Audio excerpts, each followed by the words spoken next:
You're listening to Chicago Stories, a podcast from City Hall featuring the stories of everyday Chicagoans and special guests, as told to Mayor Emanuel. This is Mayor Emanuel, Chicago Stories. We are here with General Stan McChrystal, who has a book out, Leaders, Myths, and Reality, and is also a teacher at Yale. What are the myths? What are the realities of leadership? Well, we'll start with when I was a kid, my mother read to me from this book of Greek mythology, and there was one story about Atlas. That explains a lot. Exactly. and it had this picture in there of Atlas holding up the sky. Mm-hmm. And you look at it and you say, here's a guy in a G-string holding up the sky. That doesn't make sense. Mm-hmm. But yet for a long time, people accepted the explanation that because the sky didn't fall in, somebody must be holding it up. And Atlas is as good an explanation as anything. What we've done is for literally millennia, we've looked at leaders as being the central facet of what happens and doesn't happen. And so we give leaders credit if we succeed, blame if we fail. We think that leadership is this set of traits or behaviors we either are born with or we're hammered into us at some point in our lives. And we also think that we follow leaders if they are successful.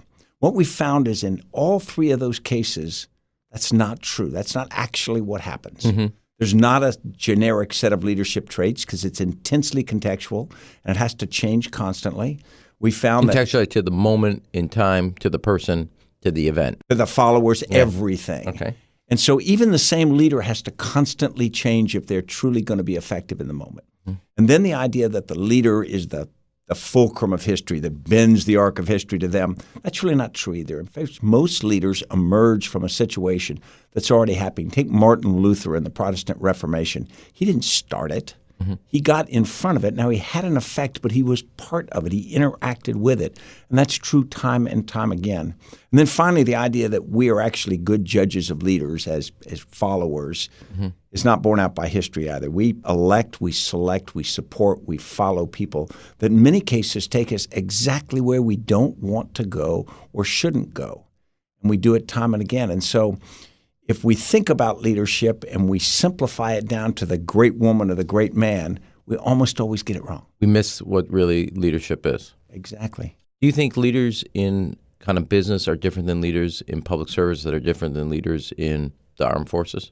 I think only superficially. Use different terms, different ways of dressing and whatnot, but in reality, at the heart of it, you're interacting with a set of requirements and a set of followers, and you're trying to produce some kind of movement or influence and outcome. So as somebody that dabbles a little in politics over here, I've always said that when you think of a president, you think of a mayor or governor, they got to convey three traits: strength, confidence, and optimism. And if you can get that right, or at least fake it, you're going to be successful in the public arena. If you look at back in history, we pretty much have gone with the person that presents a level of strength, a level of confidence. I mean, all of these have downsides, and a level of optimism, because ultimately the American people are optimistic.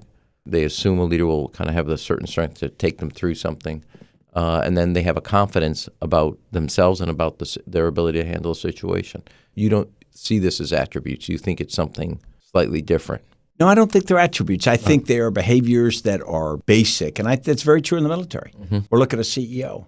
In the military, if you're in a tough situation, you want your leader to be optimistic. Mm-hmm. You don't want them to be unrealistically overconfident, but you want them to say, we can do this. Otherwise, why would you follow them? Why did you write the book? Well, because I got to this point in my life after 63 years, and I realized I'd studied leadership, I practiced it, but I really didn't understand what leadership itself actually was. This is from a guy that was unbelievably successful in the armed forces. You're telling me after all that, you did not understand what it was. It was pretty disturbing to me. So we went back to Plutarch, and we read the 1,000 pages of Plutarch. We studied that, and then we followed that through history to see how we've always thought about leadership, how we're sort of programmed to think about leadership. And then we looked at 13 leaders to use as case studies or profiles. For the 13, you got Martin Luther and Martin. That's right, as reformers. We've got as politicians or power brokers, Margaret Thatcher and Boss Tweed.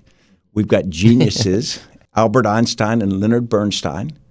We've got heroes, the Chinese Admiral Zheng He and then Harriet Tubman. We've got founders, Walt Disney and Coco Chanel. And then we had these 6 pairs, and then we had one standalone, General Robert E. Lee. And that was because through my life, I'd grown up near Robert E. Lee's boyhood home. He'd been the perfect leader in my view. Mm-hmm. And I'd gone to Washington Lee High School. I'd gone to West Point where he went. And it was only later in life that I really took a more holistic look at Robert E. Lee. Mm-hmm. And I came away with a more nuanced appraisal of him as a man, as a leader. You think he failed? I think he failed. I think people ask me if I now hate Robert E. Lee, and the answer is no, I don't. I still admire much of Robert E. Lee, but he made a mistake. In 1861, he made the decision. You mean picking the Confederacy over the Union? That's right. He actually gave his vote to the people of Virginia so that if they seceded, then he would follow Virginia and then into the Confederacy, which meant he betrayed his oath that he'd made at West Point, the same oath I'd made. Mm-hmm. And he had an army he'd fought in for 31 years. He did that, fought against really his own country to destroy it, and he did it for the maintenance of slavery.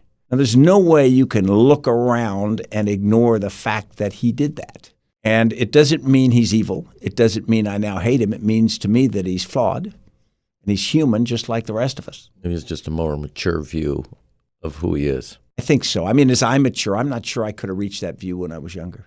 Mm-hmm. So you have these 13 folks. Before we get to them, and I know the Robert E. Lee, if I read those stories right, that took you almost like a year to write that chapter because you had to wrestle with your own absolutely admiration and absolutely as well as kind of like awareness that this was not, you can't have a leader that was promoting and protecting slavery. Yeah, it actually started, had already come up with the idea for the book but hadn't picked the people, and Charlottesville happened. Right. And my wife Annie came in, and I had this picture, cheap painting she'd given me 40 years before, and we'd hung in every set of military quarters we'd ever lived in. When you visited our house, it was hanging there. And she came in and says, "You need to get rid of the picture." And I said, "Honey, I can't. You gave it to me." And she goes, No. And I said, "Why? He's not a politician. He's not ideological." She says, "Maybe he wasn't, and maybe you aren't, but people who come in our home won't know that. They may think that you're trying to send a signal of things you don't really believe in." And I struggled and argued with her for a month. And then on a Sunday morning in the summer 2017, I took it down, took it out back, and threw it in the trash. They took it away. And for Did you me, ever tell Annie she was right, or you just did it without convincing? I want to now know the husband relationship here. Yeah, I think when I threw it away, she just sort of quietly knew she was right. We're all married to the same woman, and they're married to the same husband. That's exactly. But you know, it's funny because you know, Annie. Yeah. They are the kinds of people who point out when I'm wrong, make me think about it. In all the most difficult periods of my life, she's been the person who said, "No, wait a minute, here's the right direction to go. Here's how to think about this."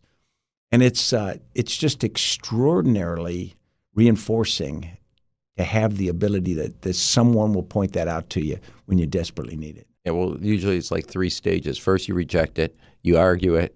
Then when you're alone, you kind of agreed, and then you try to figure out, how do I not concede this point?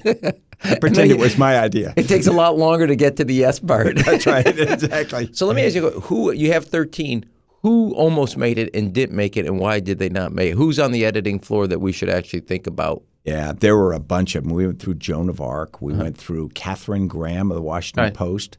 The one that I fought hardest for and lost, interestingly enough, was Davy Crockett.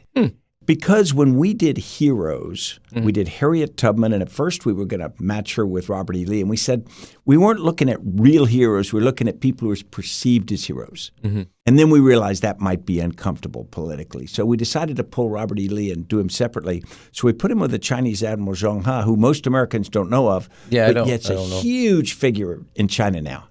He is the argument Xi Jinping uses for the One Belt, One Road argument, for China as an international player, because Zheng He led these big treasure fleets in the early 15th century. And so you have these almost mythological heroes, and how we think about them, how we create them from people who may have some truth to it. When we studied Harriet Tubman, we found out she's the real deal. She actually did all the things that we thought. So that was not disappointing, but it made it harder because she became a bigger figure than her 5-foot-tall stature.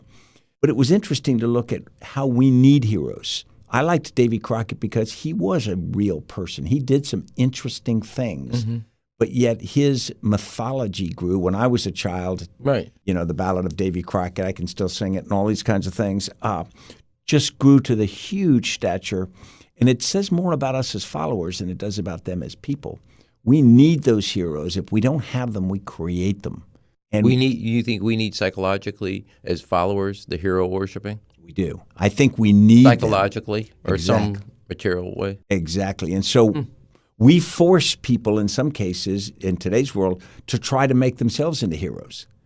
And that's actually unfortunate, because what happens is, in some ways, you can make them into better behavior, but often you can make them into false behavior because they start to shine up this veneer that isn't real. You don't have Dwight Eisenhower. Was he on the list or even come close? We didn't want to do a lot of military people, so we Consciously. we did. That's right. We did Robert E. Lee. They expect ex-military people to write about military people. We wanted to get in areas we hadn't thought about before. Why'd you put Margaret Thatcher there? We started with politicians. Then we said, well, that's not the right word. Yeah. Power brokers seemed right, and we wanted a female politician. I like your boss tweet as a mayor of Chicago. We looked at Benazir Bhutto very closely. But one of the things we wanted in the book is we wanted everyone to know at least the name of the person they're going to read about. We wanted them to say, well, I know a little bit about them. I want to know more. Margaret Thatcher's a fascinating character, the butcher's daughter. She grows up in the Tory or Conservative Party. She becomes this lady of conviction. And it was really fascinating because in the very frustrating post-war periods in Britain, she showed confidence. She showed optimism. She was unwavering. Now, ultimately, she was inflexible. Yeah. And so her own inflexibility and sort of the arc of her power ran out. And so she was deserted by her own supporters. But it's a real interesting look. Boss Tweed is another product of the Tammany system. And so he comes up in this system. He becomes extraordinarily corrupt. And everybody knows it. Here's a guy wearing a diamond stick pin worth today's equivalent of $300,000. Now, he's a civil servant. And so here he's going around. People know this, and what they really care about is, can he get things done? And even though there was extraordinary corruption, a lot of things happened in New York City, and the Tammany organization supported him. So again, we need to put the mirror on ourselves. He didn't surprise people when he turned out to be corrupt. It was accepted. It was actually supported. Built into the base. That's right. Exactly. Do you ever see in a leader a force of will where they can actually create their own scenario? Is that an attribute at all, or some quality you look for, or any? We looked hard for that, and you do see some cases. We had a pair of zealots, and zealots are people who just have this extraordinary commitment, and they're willing to burn white hot with intensity, and they fascinate us. So we looked at Maximilien Robespierre of the French Revolution and Abu Musab al-Zarqawi of Al-Qaeda in Iraq. And both of them were real forces in their movement, but neither created their movement. The French Revolution wasn't started by Robespierre, nor was Al-Qaeda or Al-Qaeda in Iraq really a product of Abu Musab al-Zarqawi's ideas. They got onto a movement that was already moving, the fire that was already burning. And what they did is they led it, and they directed it to an extent. But had it not been them, someone else would have done some version of it. Old Mayor Daley used to say, when you see a parade, get in front of it. A little on the killing of Abu Zakari. Walk through how you did the planning for that. I want to come back to leadership in a second about whether skills in the military transfer to the political system and vice versa. But I want to talk about the... Zarqawi, we had known about him for a long time. We had actually been chasing him hard for 2.5 years. My force had fought him for 2.5 years. We had several close times when we almost got him. We once had the focal length of a predator's camera have to change, and in that instant, just by happenstance, he got out of a vehicle and got away. You think he knew you guys were on him? He knew we were after him. I don't know if he knew where the predator was, and so he did this. We got his weapon. We got his laptop, so it was that close. But that was about 1.5 years before. And then in the spring of 2016, we knew we were getting close. You were watching this, and JSOC had gotten better and better. We'd become this machine. And in April of 2016, he put out this video of himself shooting an American automatic weapon. And he's dressed in all black. It's sort of a propaganda video. And we captured it, and there were some amusing outtakes that didn't make him look very good. We captured it through cyber work. And as soon as he put out his propaganda video, the same day we put out the outtakes to make him look like a fool. But we also got some amazing work from the intelligence community. For propaganda purposes to undermine him. Try to cut him down. Yeah. We also went to reduce the reward that the United States had out on him so that suddenly we said, well, he was this important. Now we're going to cut it way down, and we're going to put his deputy higher. And so we did a bunch of things, but I was increasingly— create disconnect and dissonance in the inside the cell. Where big egos are, think what the effect has. About a month later, we did this operation outside of Baghdad and captured 12 Iraqis. And there were no cell phones on the 12 Iraqis, which you can't find 12 Iraqis without at least 12 cell phones. Each. Yeah, exactly. And so that immediately highlighted. And as we started to do interrogations on them, we realized that we had leaders in Al-Qaeda, some senior and some less. At first, we thought some of them were more important than others. Finally, we found one of them who we were convinced had information that would be important. And so we interrogated him for 50 days. Now, people say, interrogate him, that's black. No. It wasn't that way at all. It was a series of conversations. We even had movie night for him. You know, the two interrogators who are working with him, you know, once a week, let him watch a movie. And his favorite movie was The Exorcist, believe it or not. So they build this relationship over 50 days. And finally they say, okay, we are going to have to put you in normal Iraqi prison population because you're not going to be able to help us. And just as they were going to do that, he says, wait, I got something to tell you. And he tells us about a spiritual advisor who is working with Zarqawi who has periodic face-to-face interaction. Now, Zarqawi's doing nothing electronically, so he's not leaving a signature we could follow. And so so our basic tools are totally out. They're blank. They're useless. He has figured out that if he cuts off and keeps it cut out, like no technology, like Osama bin Laden had done. And so, which was amazing for someone to, because he was also operationally running this thing, Al-Qaeda in Iraq, but he'd done that.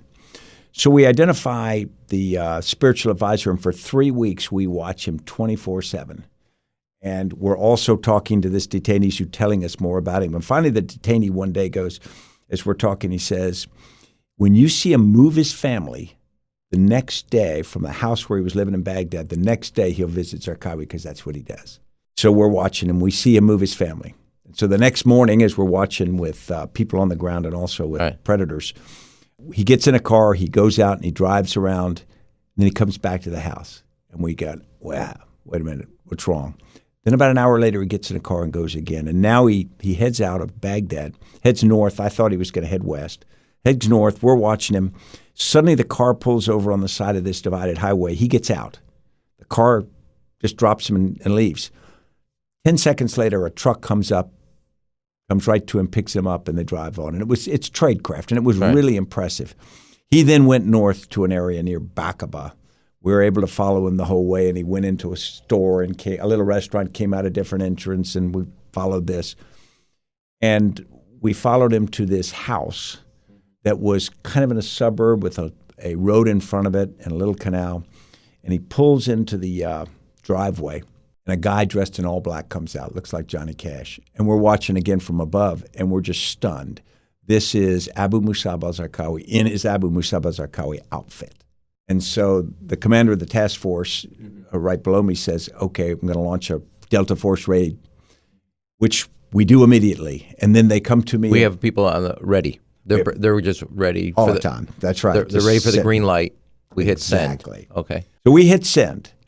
And a couple seconds later, or a few minutes later, they come back and said, one of the helicopters broke. And I said, that never happens. And it did never happen. And I said, holy smoke. And it's I have a sinking suspicion that holy smoke is not what you said. I think I know you well enough. That's exactly right. That is the family version of what I think you said. You're exactly right. How many items were throwing around in the tent? I was not happy. And then, so it's late afternoon, and we knew if we didn't get him by dark, he could get off into this palm grove behind this place, and we'd lose him. Lose him, that's right. So we're doing that, and then they came to me and they said, okay, we want to drop a bomb on him because we can't get the raid force fast enough. And I was not happy because I really wanted to capture him because I wanted to talk to him. Mm-hmm. And but then I again said, holy smoke, okay, drop a bomb on him. And then they say, we're delayed because one of the bombers, the F-16s, is on a tanker getting refueled. I said, you got to be kidding me. This is impossible. Anyway, we we did drop a bomb on him, and the raid force arrived just a few minutes later, and he was still alive. He is wounded at all? Overpressure. Right. He was dying. And so overpressure does that, but externally no wounds. In fact, Iraqi police were already there with a ambulance picking him up, and our force came and took the ambulance or took the gurney, and he was being ministered by one of our physicians or one of our medics when he died, which was just a few minutes later, and just too much overpressure, and they brought the body back to us. And it was one of those moments where I was conflicted. On the one hand, I was not happy he was dead. We had to kill him. He was a psychopath. But on the other hand, he was a pretty darn good leader. And Did you have a dark admiration or respect, at least? I don't know if that's the right word. I think both words work. Here was a guy who believed what he was doing. He was very good at it. He was willing to walk the walk. He was courageous. He was all those things. I mean, who's to say, but if I had been in Zarqa in Jordan, I wouldn't end up like him or in his position. Who's to say I'm right and he's wrong? And so I was able to, not salute an admired enemy. I didn't feel that good about him, but I had to grudgingly admire. Here's a guy who knew what he was doing and did it very well. Why do you think he succeeded in convincing folks in Iraq? Why do you think he was a success, at least, and able, forget the fact that he was able to keep us off for 2.5 years, but basically you have one person who held the United States Armed Forces at bay. He was pretty good at what he did, as I said, but really the reason people followed him is they didn't share his level of zealotry. They weren't as fanatical and extreme in his beliefs, but he was so confident. He was so committed. He was willing to be this complete zealot. He was willing to do anything. And some of the things he knew were horrific, like beheading people, he knew that was shockingly horrific, but it showed people that he was completely in. And I think that is very attractive to followers. We will follow someone who is so confident, so committed, just because even though we may not share that, we go, wow, that must be the right thing. And that's another time we have to look back at ourselves, because we can follow someone who has a zealotry for something that's pretty evil just because it's magnetic. How much of communication is part of leadership? Huge percentage. But it's not just the communication we think. It's not just carefully done speeches. It's how you treat people. It's how you act yourself. It's every part of it. Because you widen the definition of communication. Absolutely. We used to say, when do you lead by example? And the answer is all the time, good example and bad example. And so I think now what we're finding is who you are as part of that communication. How you process things, how you talk to people. And that's made it much harder for leaders today, because you used to be able to control that more, and you'd put on a suit, brush your hair, get all perfect, go out, and that's what people saw. Nowadays, they see so much more, so much deeper, and there's so many more angle perspectives that being genuine is something that a lot of people try to avoid. They try to create a persona. But over time, what I found is, particularly in JSOC, where we're doing all this information technology, I could only be me. You can only be me. So I'm going to just be me, and if that works, great. If I try to be anything but me, it's a fake, and it's not going to work. You go back in American history, we got Washington, Andrew Jackson, Zachary Taylor, Dwight Eisenhower. I think I got them all the military that transfer into the public arena. Grant. And Grant. That was a big... That's ugly. U.S. history for 200. Right. Jackson, Washington, Eisenhower, Grant, all go 8 years. You think they end up being both good generals and good leaders, as well as good presidents, or skill sets don't transfer? I think they do transfer. I think not in every case, but they transfer. I've seen analysis that say generals make lousy presidents. Then you wait 10 years, somebody writes books, says, no, they make great presidents. We change on people. I think the things that help them. I actually think the moment in time we're writing is what changes our perspective. That's right. I mean, look at Dwight Eisenhower. And now Ulysses Grant. We're taking a relook at both of them.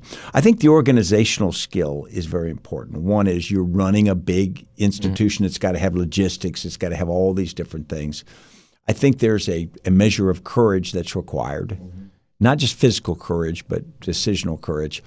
I think if there are weaknesses, it's that they may not come with the expertise or the experience in making disparate groups of people work together, meaning a military can have more structure that's got rank and things are more overtly clear. And in a political environment, you're also working communities. But modern generals, you think of what Dwight David Eisenhower did, holding the coalition together, the Allied forces going across Europe. That was a political act. This is what I said, the military is a very political organization. There's nobody that emerges to the top or near the top that isn't actually quite good at politics. Small p politics. That I'm not talking about electoral politics, but doesn't get. You have to be.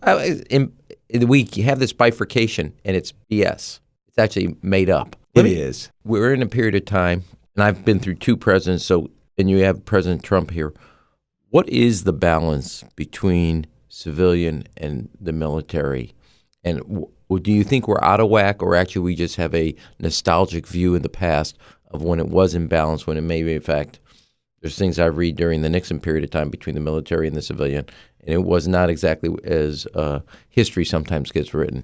And do we have to find another equilibrium on both sides, and how do we do that? Yeah, I'll go back to Abraham Lincoln. He started the Civil War with almost no military experience, and you had this somewhat arrogant U.S. officer corps at the beginning of the Civil War on the northern side. And they tried to tell, you go sit in the corner, Mr. President, we'll run this war. And that was a very unhealthy approach. And, of course, some of the people he had as military leaders were not competent, and some were, overly ambitious. And finally, about halfway through the war, they hit this balance where they realized the president had to be involved in military things. He is the commander-in-chief. That's what he must do. The military must be involved in policy, but it's this respectful balance that sort of, it will lean a little this way and that way, but it's got to be a healthy interaction. There's a lot of people who think that you have two separate truncated entities, military and politics, and that doesn't work. And whenever we are too separate and we consider the military just technicians and we'll call them when we need them, what happens is you suddenly come together and there's a lack of familiarity and a lack of trust. We saw it at the beginning of President Obama's administration. We see it over again. And both sides need to relearn what their role is. Both sides need to develop an appreciation for and a respect for what the other side's doing, instead of looking at the other side as they just don't get it. And so I think right now we are a little bit imbalanced.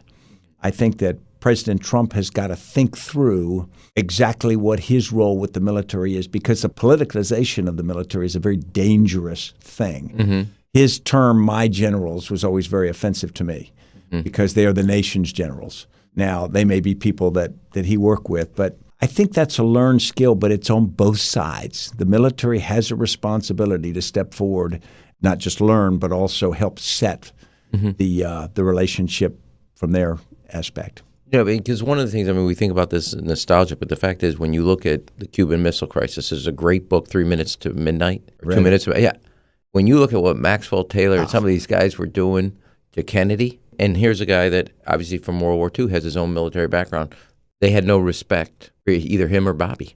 There's that great story about after the Bay of Pigs, Kennedy is told, next time you want a general to brief you on a plan, make him come in civilian clothes. And if it's still impressive, then you may want to think about it. But no, that's exactly right. And the military has done that time and again and saying, you don't understand this, step back, we'll tell you how to do it. I remember this confrontation when we were dealing with Bosnia in the early days of President Clinton's administration. And Madeleine Albright, General Powell, was making a presentation. We're in the cabinet room. And there's this famous confrontation. Now, that confrontation is a little strong. That's not fair. But she says, well, if we're always going to invest in the military, why can't we use it? And the respect, it's not a bunch of toy soldiers and tin soldiers. You don't just move them around. On the other hand, a civilian approach that, if you have this, why is it not a tool on the field here?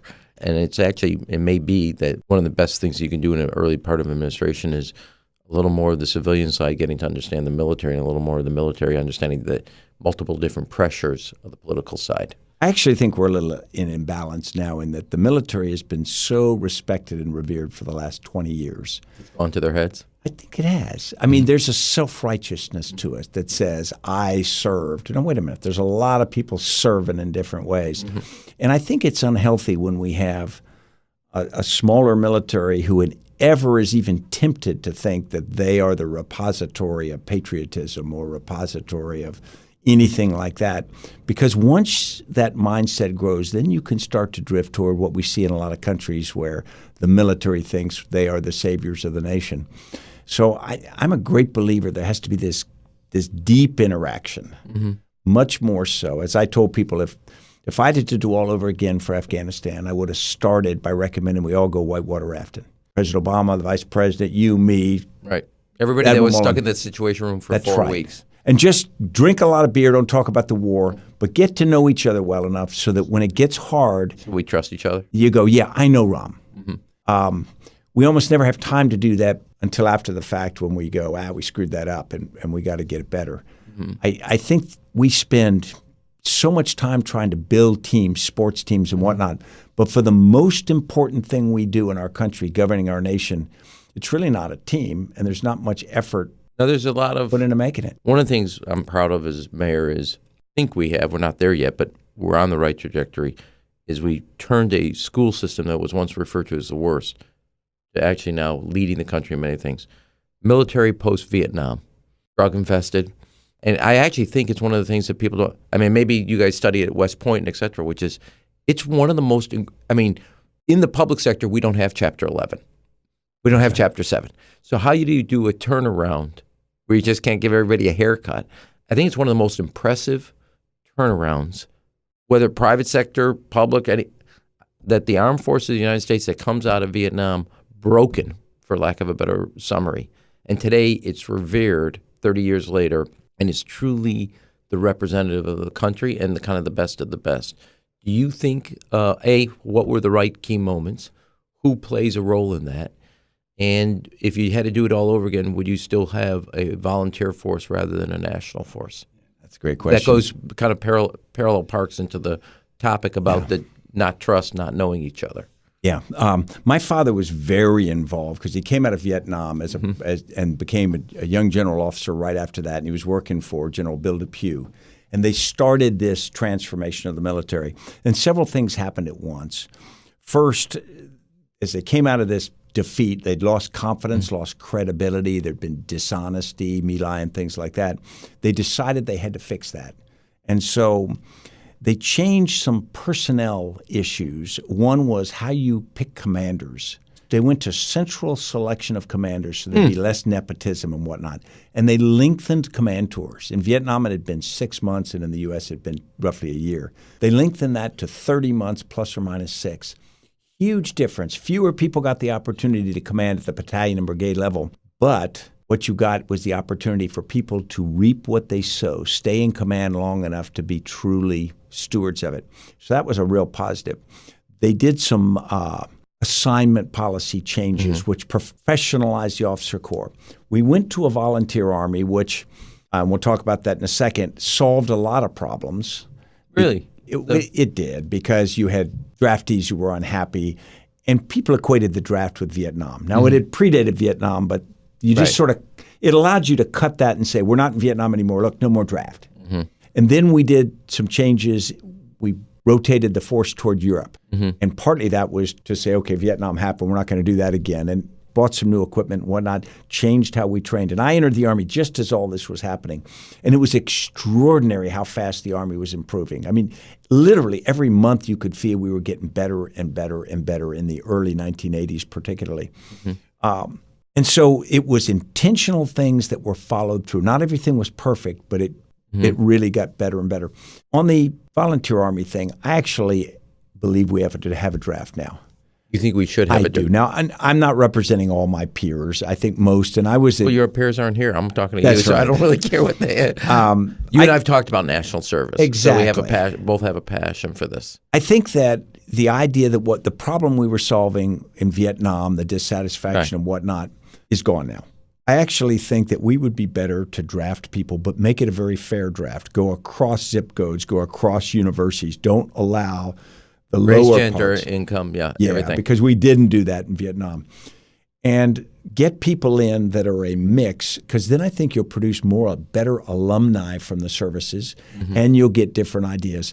You know, they say we can't field a good enough Army if we do a draft. That's all execution of the draft. That's not the question. We got plenty of talent to do it. I think that gets to the larger system. I think you and I have talked many times about national service. When we talk about service, we shouldn't equate that with service in uniform. We should equate that with service in general. I think civilian national service is the other side of the same coin. Mm-hmm. And I think that if someone serves in, be it Teach for America, City Year, AmeriCorps, any number of a host of things, Peace Corps overseas. Anything that gives something back. That's right. It gives back, but the real value of it is not what they do while they do service. Mm-hmm. It's producing people who have experienced that, because when someone comes out of that, you feel differently about your responsibility to other people, about your responsibility to the nation. I remember when President Obama said he wanted to make community college free for everyone. I said, great idea, just finish the sentence right after they finish their year of national service. Then they wouldn't get something for nothing. Then you feel differently if you've earned something. The GI Bill is powerful because soldiers think they earned it. Because in Chicago, I started Chicago Star Scholarship, that if you get a B average, we make community college free. There you go. And it's open to dreamers. That's right. And people say, why the B? I said, because you got to have some skin in the game. You got to do something. Yeah, there's not an entitlement. It's actually an earning something. That's right. And then you will treat it different. Exactly. It won't be just given to you. You will have, once you earn something, your attitude about it and how you value it will be totally different. Exactly. And so I think every young American between 18 and 28 should do a year of service paid. Has to be paid at stipend, because otherwise only wealthy families can afford to support the child for that year. But I think everyone should do something in whatever fits for them. Some will be military, some will be many other things. But I think we would change the basic tenor of citizenship in America if we did that. We could do a whole nother show on this. I think the biggest challenge we have is we've allowed the map we see on Election Day become a mental scape in our mind. And we are not red and blue. I mean, we obviously have all these differences, but the biggest piece that came out of World War II or other experiences is a shared experience. You find actually the threads of your common identity across ethnic lines, gender lines, sexual orientation. And I actually think that if we don't do this, we're going to keep going into our little zone of Instagrams. And it's a real problem for the country. I think it's the greatest threat to America today. The balkanization, if you want to call it, into these little groups that are echo chambers of themselves. All of us, in some way or another, threaten to be in them. And where does failure play in leadership? I think failure is really key to it, and it's how you think about failure. We talk organizationally. Most people say, I run an organization where it's okay to fail. We want people to fail. And then you look at the rating system, and you look at who gets promoted and all, and you find that you really don't have a lot. And you don't want people who are incapable of success to be promoted, moved forward. But I would tell you that failure, the many failures in my life have probably been the greatest lessons I've learned. When I was pretty young as an officer, I remember failing in this attack at the National Training Center. And I screwed it up completely. My company got wiped out, and I knew it, and I was humiliated by it. My battalion commander, I went up to him literally to apologize. And I said, sir, I have failed you and the command. And he goes, I thought you did great.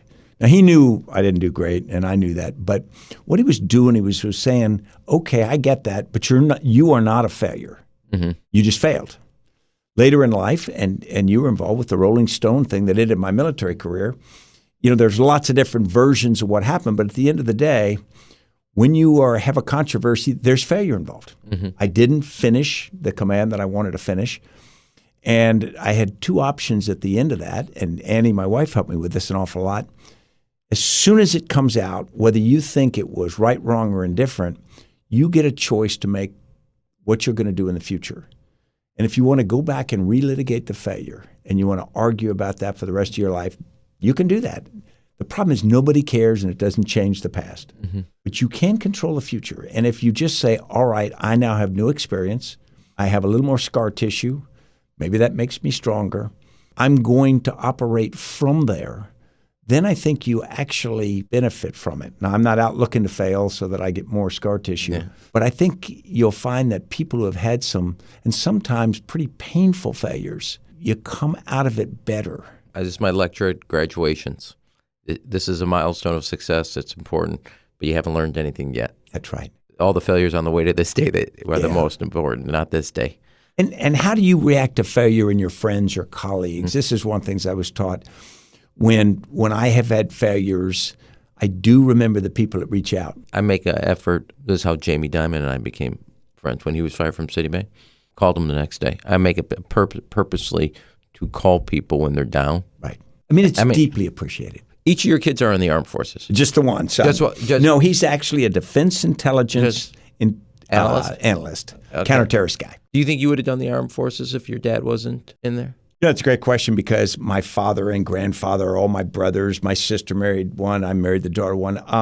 I never thought about anything. You guys are so cliquish. I know. I never thought about anything else. And I gave a talk a few years ago to like a 9th grade class.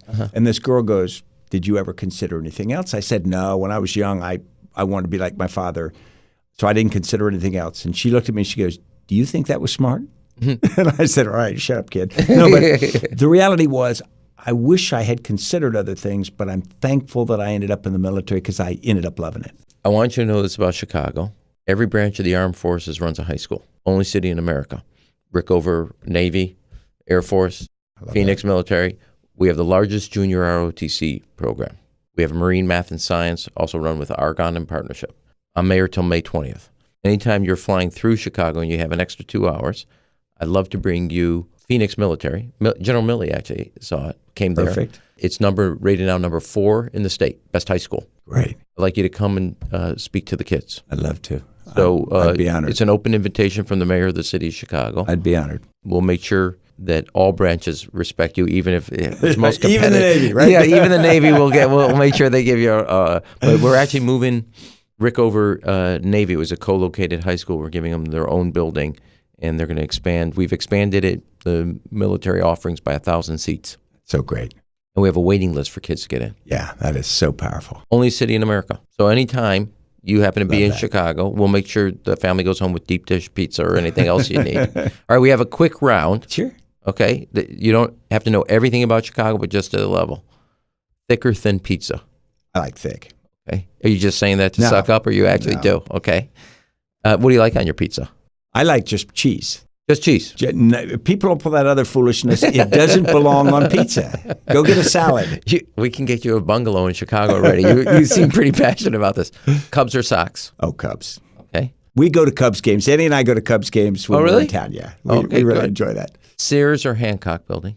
Sears. Any reason? Just, I grew up with Sears. It's less the building than the name. Yeah. I mean, Sears, and of course, they're going through trouble now with the name. Okay. Lake Michigan or the Chicago River? Wow. I run across the Chicago River when I'm there, so I like to run along it. So I feel more about that. And the Michigan winds get pretty ugly. Now, you should know now, we just opened it. All 17 miles on the lakefront, there's a separate bike and running path. I don't know if you'll know this, but we'll give it a shot. 12-inch or 16-inch softball. Chicago's famous for the 16. No, I didn't know that. Okay, when you come and you go speak at either Phoenix or I will bring you you will look at it and realize that we've lost our minds in the city of Big What kind of bat do you use for 16-inch softball? It's a tree. Okay. It's a bat in willingness. And you add no glove. You play softball barehanded. Well, that's pretty cool. 16-inch softball is a Chicago phenomenon. Never heard of it. And all ages play it, or who? Yeah, you can go down Grant Park. You'll see it. That's everywhere. Great. Yeah, it's just discovered in Chicago. Or lack of a. So you've run now down the river. Oh, because that's this thing I built. So I get it little. It's. Oh yeah, I never used to exist in the mind's eye of Chicago. Yeah, it's beautiful, and I love running in cities, and I love running through Chicago. During traffic, I'll run along the river all the time because it's easier. Mm-hmm. If I get up very early in the morning, sometimes I run down Michigan Avenue or whatever, just because you get to see stuff that later in the day you're busy and you don't spend time on. We're with Stan McChrystal, who wrote a book about myths and realities of leadership. I really want to thank you for being on Chicago Stories. Thanks for having me, sir. Thank you. You have an open invitation, and you have at least 2 gifts: cheese pizza, 16-inch softball. You'll look at it and you'll realize that we've lost our mind, but it's a healthy way to lose it. Looking forward to it. All right. Thanks, Dan. Thank you. You've been listening to Chicago Stories with Mayor Emanuel. You can subscribe and leave a review on Apple Podcasts and tweet your guest ideas using #ShyStories. Thanks for listening.